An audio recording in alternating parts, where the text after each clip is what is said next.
Morning friends, welcome Insta রান্নাঘর থেকে। আজকে নিয়ে এসেছি পটল আলুর তরকারি।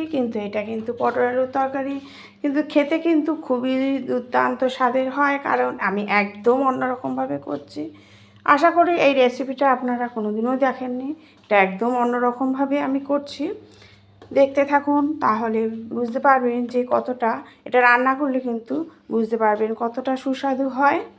একবার করে দেখবেন, আশা করি ভালো লাগবে। ইনস্টা রান্নাঘর থেকে আমি সোমা বলছি। নিয়েছি হচ্ছে দারচিনি, এলাচ, লবঙ্গ আর গোটা জিরে।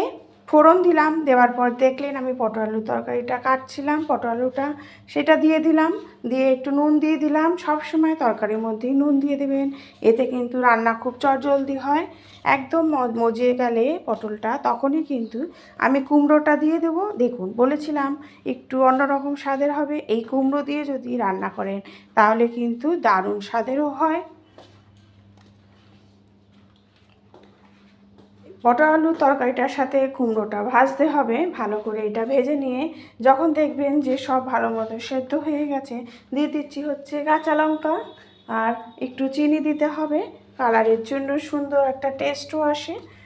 আর গোটা জিরে আর ধনের গুঁড়ো, তার সাথে দিচ্ছি হচ্ছে হলুদ, দিয়ে সব মশলা একসাথে ভালো করে কষিয়ে নিতে হবে। আর নিরামিষ তরকারি, তার সাথে আদা কিন্তু মাস্ট, আদা দিতেই হবে এতে। দেখুন, মশলাটা কিন্তু আমি খুব ভালো করে কষিয়ে নিচ্ছি। যতক্ষণ ধরে এটা সেদ্ধ হয়ে যাবে, মশলা কষানোর সাথে সাথে কিন্তু সেদ্ধও হয়ে যায়। জলটা দিয়ে দিলাম, জলটা দেওয়ার পরে একদম কষা কষা করে নামিয়ে নিতে হবে।